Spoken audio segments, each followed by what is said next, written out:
Hey guys, welcome to Indraj question centre. दोस्तों, आज हम पेट 2021 के सेकेंड शिफ्ट का एनालिसिस करेंगे और सब क्वेश्चन को बारी बारी से देखेंगे, उसके बारे में डिटेल भी देखते चलेंगे। तो दोस्तों, यदि आप चैनल पर पहली बार विजिट करें तो चैनल को सब्सक्राइब करें, बेल आइकन को ज़रूर दबाएं, जिससे कि आपको सभी विषय की फ्री क्लासेस मिलती रहें। तो दोस्तों, हमारा पहला क्वेश्चन है, नींबू में कौन सा अम्ल पाया जाता है? नींबू में कौन सा एसिड पाया जाता है? कौन सा एसिड? सिट्रिक एसिड पाया जाता है। सिट्रिक एसिड पाया जाता है। नेक्स्ट क्वेश्चन देखेंगे कि त्वचा की ऊपरी परत कौन सी होती है? त्वचा की ऊपरी परत कौन सी होती है, या त्वचा की ऊपरी परत को क्या कहते हैं? एपिडर्मिस कहते हैं। क्या कहते हैं? एपिडर्मिस कहते हैं। नेक्स्ट क्वेश्चन है कि ग्रीन हाउस गैस कौन सी नहीं है? ग्रीन हाउस गैस कौन सी नहीं है? तो नाइट्रोजन यह नहीं है। ऑप्शन में नाइट्रोजन दिया होगा तो यही क्या है? नहीं है।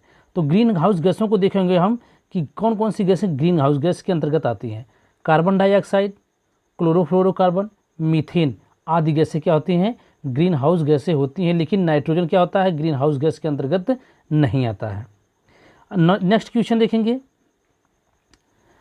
नमस्ते योगा ऐप किसके द्वारा लॉन्च किया गया? नमस्ते योगा ऐप किसके द्वारा लॉन्च किया गया? आयुष मंत्रालय के द्वारा। किस मंत्रालय के द्वारा? आयुष मंत्रालय के द्वारा लॉन्च किया गया। नेक्स्ट क्वेश्चन है हमारा, विश्व शांति सूचकांक में प्रथम स्थान पर कौन सा देश है? प्रथम स्थान पर कौन सा देश है? तो प्रथम स्थान पर कौन सा देश है? आइसलैंड। कौन सा है? आइसलैंड। यदि भारत की बात की जाए कि भारत किस नंबर पे है, तो भारत 135वें स्थान पर। भारत 135वें स्थान पर है। नेक्स्ट क्वेश्चन है कि कर्कट रोग किसके कारण हो सकता है, या कर्कट रोग किसके कारण होता है? कर्कट से हम समझते हैं कर्कट अर्थात कैंसर रोग। यह क्या है? यही क्या है? कैंसर रोग। तो यह क्या होता है? एल्कोहल, रेडियम या आर्सेनिक द्वारा होता है। चाहे एल्कोहल ऑप्शन में हो, चाहे रेडियम हो, चाहे आर्सेनिक, आप ऑप्शन के अनुसार मारेंगे। यह एल्कोहल के द्वारा, रेडियम के द्वारा या आर्सेनिक के द्वारा यह क्या होता है? कर्कट या कैंसर रोग होता है। नेक्स्ट क्वेश्चन देखेंगे, कांग्रेस ने अपना लक्ष्य पूर्ण स्वराज कब निर्धारित किया? पूर्ण स्वराज प्रस्ताव कब निर्धारित किया? तो कहेंगे लाहौर अधिवेशन में। किस अधिवेशन में? लाहौर अधिवेशन 1929 में। यदि इसकी अध्यक्षता की बात की जाए, या इसकी अध्यक्ष की बात की जाए कि इस अधिवेशन की अध्यक्षता किसने की थी, तो जवाहरलाल नेहरू ने की थी। तो नेक्स्ट क्वेश्चन है कि तमिलनाडु में कौन सी पार्टी चुनाव जीती? तमिलनाडु में कौन सी पार्टी चुनाव जीती? तो कौन सी पार्टी? डीएमके। यह डीएमके। नेक्स्ट क्वेश्चन देखेंगे, भिलाई इस्पात संयंत्र के लिए कच्चा माल कहाँ से आता है? भिलाई इस्पात संयंत्र के लिए कच्चा माल कहाँ से आता है? जैसा कि हम जानते हैं कि भिलाई इस्पात संयंत्र कहाँ है? छत्तीसगढ़ में। कहाँ है? छत्तीसगढ़ में है। यहाँ पूछा है कि कच्चा माल कहाँ से आता है? कच्चा माल कहाँ से आता है? तो एक स्थान है कोरबा। कोरबा यह भी कहाँ है? छत्तीसगढ़ में ही है। यहीं से क्या होता है? इस इस्पात के लिए क्या होता है? कच्चा माल आता है। नेक्स्ट क्वेश्चन देखेंगे कि श्वेत क्रांति के जनक कौन है? श्वेत क्रांति के जनक कौन है? तो वर्गीज कुरियन है। बहुत ही इजी क्वेश्चन है, वर्गीज कुरियन है। नेक्स्ट क्वेश्चन देखेंगे। नेक्स्ट क्वेश्चन देखने से पहले देखेंगे श्वेत क्रांति का संबंध किससे है? श्वेत क्रांति का संबंध किससे है? तो दुग्ध उत्पादन से संबंधित है। अर्थात दूध क्या होता है? सफ़ेद होता है। उसी से हम याद रखेंगे कि दुग्ध उत्पादन क्या है? श्वेत क्रांति दुग्ध उत्पादन से संबंधित है। नेक्स्ट क्वेश्चन देखेंगे, काकोरी कांड को किसने अंजाम दिया था? तो हिंदुस्तान रिपब्लिक एसोसिएशन ने इस घटना को अंजाम दिया था। इसमें कांड क्या हुआ था कि इसमें ट्रेन को लूटा गया था। इसमें ट्रेन को लूट लिया गया था। यदि इसकी बात की जाए कि हिंदुस्तान रिपब्लिक एसोसिएशन की स्थापना कब हुई? सर 1924 में। 1924 में। स्थान कौन सा था? कानपुर में।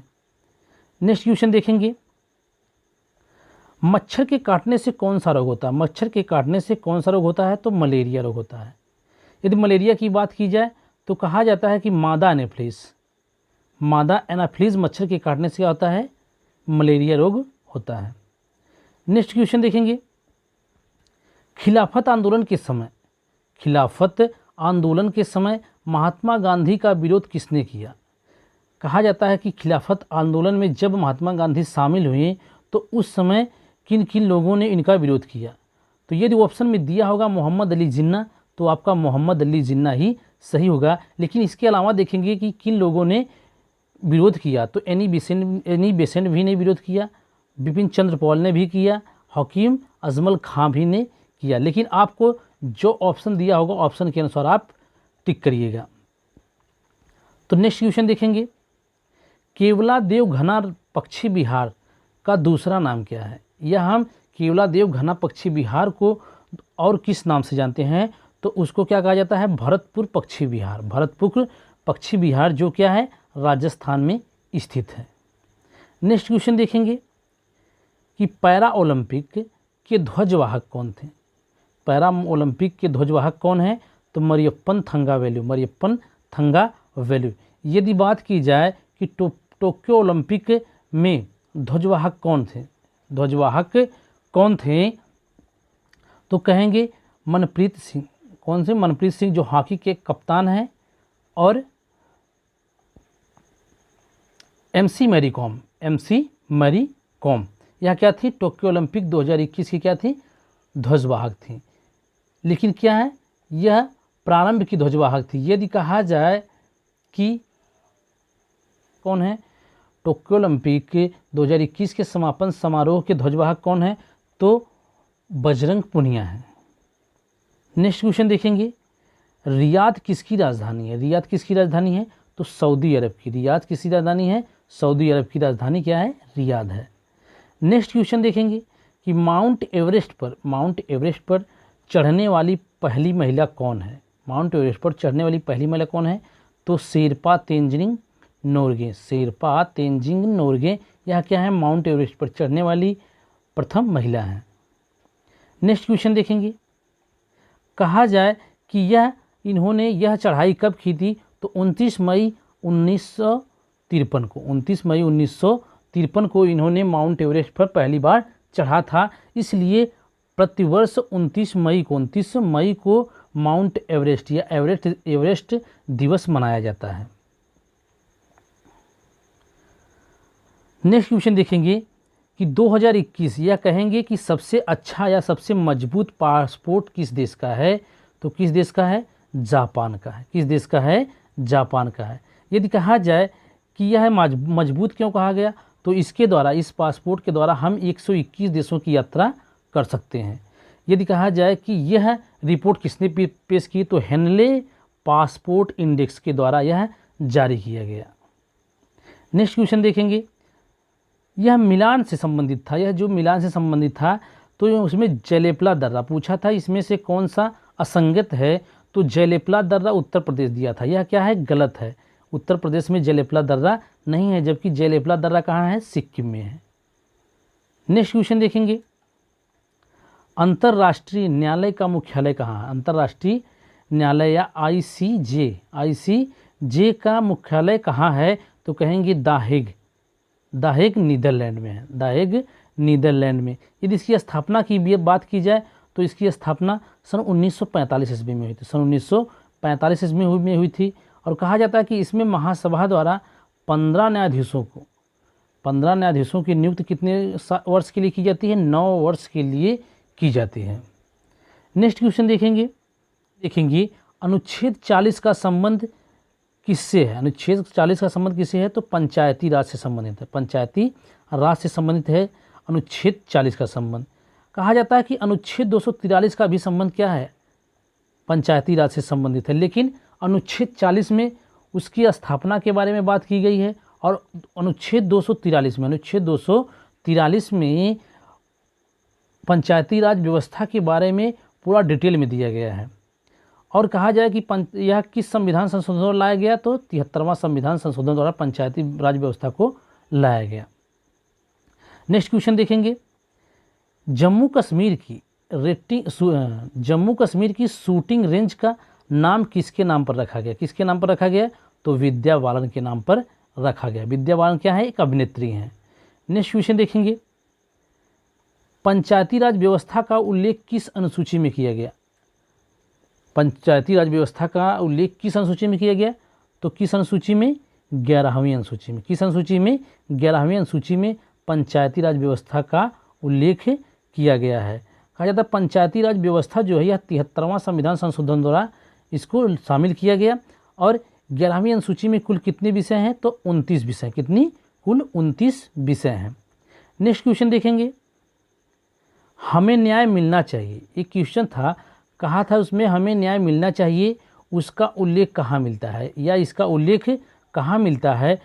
तो देखिए इसका उल्लेख 2 जगह मिलता है, एक प्रस्तावना में, एक राज के नीति निषेध तत्व में, राज के निषेध तत्व में। लेकिन ये आप ऑप्शन के अनुसार लगाएंगे। यदि प्रस्तावना दिया हो तो प्रस्तावना को सही करेंगे, यदि राज के नीति निषेध तत्व दिया हो तो राज के नीति निषेध तत्वों को सही करेंगे।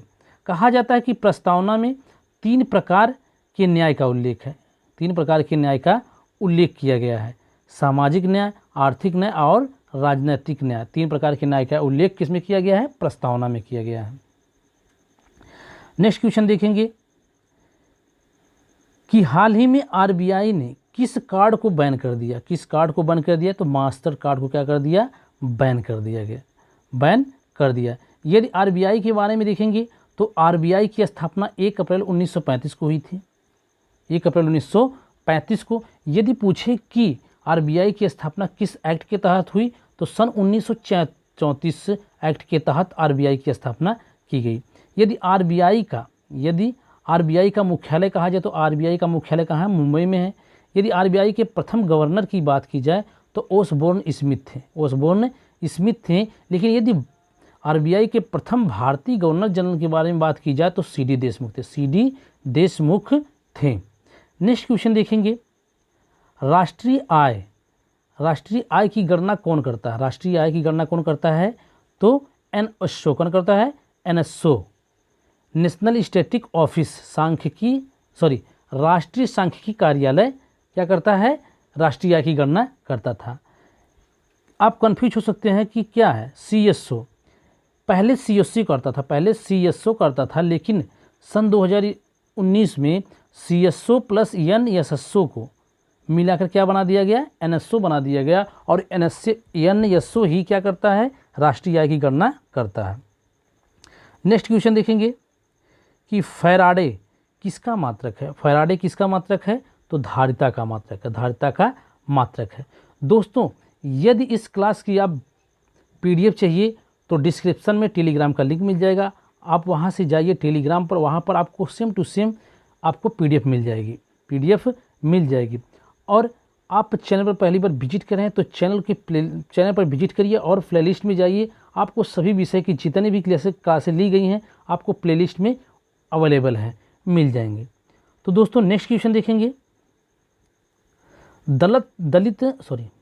दलित सशक्तिकरण योजना किस राज्य में लागू किया गया? तो यह तेलंगाना या तमिलनाडु, जो ऑप्शन में दिया होगा दोनों में से थोड़ा कन्फ्यूज है इसमें कि या तो तेलंगाना दिया होगा तो तेलंगाना सही होगा, या तमिलनाडु दिया होगा तो तमिलनाडु सही होगा। यदि कुछ कन्फ्यूजन हो तो आप कमेंट बॉक्स में जरूर बताइएगा। नेक्स्ट क्वेश्चन देखेंगे, प्रतिरोध का मात्रक क्या है? प्रतिरोध का मात्रक क्या है? ओम है। प्रतिरोध का मात्रक क्या है? ओम है। नेक्स्ट क्वेश्चन, नागार्जुन बांध किस नदी पर है? नागार्जुन बांध किस नदी पर है? तो कृष्णा नदी पर। कृष्णा नदी पर क्या है? नागार्जुन बांध है। यह कहाँ है? आंध्र प्रदेश में। इसको याद कैसे करते हैं? नागार्जुन अर्थात अर्जुन और कृष्ण, तो क्या कहेंगे? अर्जुन के साथ कौन थे? कृष्ण थे, इसलिए नागार्जुन बांध किस पर है? कृष्णा नदी पर है। इसको इस तरीके से हम याद कर सकते हैं। नेक्स्ट क्वेश्चन देखेंगे कि धारा का मात्रक क्या है? एम्पियर है। धारा का मात्रक क्या है? एम्पियर है। नेक्स्ट क्वेश्चन, एड्स दिवस कब मनाया जाता है? तो बहुत ही हलवा क्वेश्चन है। एड्स दिवस कब मनाया जाता है? तो 1 दिसंबर को, प्रतिवर्ष 1 दिसंबर को एड्स दिवस मनाया जाता है। नेक्स्ट क्वेश्चन देखेंगे, क्वेश्चन पूछा था कि 4 फरवरी को कौन सा दिवस मनाया जाता है? 4 फरवरी को कौन सा दिवस मनाया जाता है? तो विश्व कैंसर दिवस मनाया जाता है। कैंसर दिवस या विश्व कैंसर दिवस मनाया जाता है। तो दोस्तों नेक्स्ट क्वेश्चन देखेंगे, नवकलेश्वर महोत्सव का संबंध किस राज्य से? किस राज्य से है? तो उड़ीसा राज्य से। किस राज्य से? उड़ीसा राज्य से है। उड़ीसा में भारत का सबसे बड़ा, कहा गया है कि हाल ही में उड़ीसा में भारत का सबसे बड़ा हॉकी स्टेडियम बन रहा है। उड़ीसा में भारत का सबसे बड़ा हॉकी स्टेडियम बन रहा है। कहा जाता है कि थर्ड ड्रैगन किस देश को कहा जाता है? थर्ड ड्रैगन किस देश को कहा जाता है? तो भूटान को कहा जाता है। किस देश को? भूटान। किसकी राजधानी की बात की जाए तो थिम्पू है। किसकी राजधानी? इसकी राजधानी थिम्पू है। नेक्स्ट क्वेश्चन, हड़प नीति का संबंध किससे है? ये तो आप सबको याद होगा कि हड़प नीति का संबंध किससे है? तो लॉर्ड डलहौजी ने क्या किया था? हड़प नीति लाई थी। हड़प नीति लाई थी, सॉरी। नेक्स्ट क्वेश्चन देखेंगे कि अर्जुन पुरस्कार किस क्षेत्र से संबंधित है? तो खेल से संबंधित। किससे संबंधित है? खेल से, या खिलाड़ियों को दिया जाता है अर्जुन पुरस्कार। नेक्स्ट क्वेश्चन देखेंगे कि 24 अक्टूबर को कौन सा दिवस मनाया जाता है? 24 अक्टूबर को कौन सा दिवस मनाया जाता है? तो संयुक्त राष्ट्र दिवस। संयुक्त राष्ट्र दिवस 24 अक्टूबर को मनाया, क्योंकि 24 अक्टूबर को ही क्या हुआ था? संयुक्त राष्ट्र की स्थापना हुई थी। तो नेक्स्ट क्वेश्चन देखेंगे। अब साइमन कमीशन का इससे थोड़ा कन्फ्यूजन है, इसका पूरा क्वेश्चन आप मिल नहीं पाया, इसलिए यदि तो साइमन कमीशन से क्वेश्चन पूछा गया था तो देखेंगे साइमन कमीशन को श्वेत कमीशन भी कहते हैं। श्वेत कमीशन भी कहते हैं। यदि इसकी स्थापना की बात की जाए तो 8 नवंबर 1927 को इसकी स्थापना की गई थी। किसकी अध्यक्षता में? जॉन साइमन के नेतृत्व में। जॉन साइमन के नेतृत्व में क्या किया गया था? 8 नवंबर 1927 को साइमन कमीशन की स्थापना की गई थी। यदि कहा जाए कि यह साइमन कमीशन भारत कब पहुंचा, तो साइमन कमीशन भारत कब पहुंचा? 8 फरवरी 1928 ईस्वी को भारत के मुंबई शहर में पहुंचा। नेक्स्ट क्वेश्चन देखेंगे कि सिराजुद्दौला किस युद्ध में हारा था? सिराजुद्दौला किस युद्ध में हारा था? तो प्लासी के युद्ध में। किस में? प्लासी के युद्ध में, जो 1757 ईस्वी में हुआ था। 1757 ईस्वी में हुआ था। नेक्स्ट क्वेश्चन, बक्सर का युद्ध कब हुआ था? बक्सर का युद्ध कब हुआ था? 1764 ईस्वी में। बक्सर का युद्ध कब हुआ था? 1764 ईस्वी में बक्सर का युद्ध हुआ था। नेक्स्ट क्वेश्चन देखेंगे, राज्य के नागरिकों को मुफ्त स्वास्थ्य बीमा योजना उपलब्ध कराने वाला एकमात्र राज्य कौन सा है, या प्रथम राज्य कौन सा है? तो कौन है? राजस्थान है। कौन है? राजस्थान है। यह अपने राज्य के नागरिकों को क्या किया? मुफ्त स्वास्थ्य बीमा योजना उपलब्ध कराया है। तो दोस्तों आज के लिए बस इतना ही। क्वेश्चन मिल पाया। यदि इसमें से कुछ क्वेश्चन छूटे हों तो आप कमेंट बॉक्स में ज़रूर पिन करिएगा, और यदि वीडियो अच्छा लगे तो दोस्तों में शेयर करें, चैनल को सब्सक्राइब करें, बेल आइकन को जरूर दबाएं, जिससे कि आपको सभी विषय की फ्री क्लासेस मिले। यहाँ पर पेड क्लासेस नहीं चलती हैं, आपको फ्री क्लासेस वो भी टॉपिक वाइज मिलती रहेंगी। किसी भी परीक्षा के लिए सबसे महत्वपूर्ण टॉपिक आपको दिया जाएगा।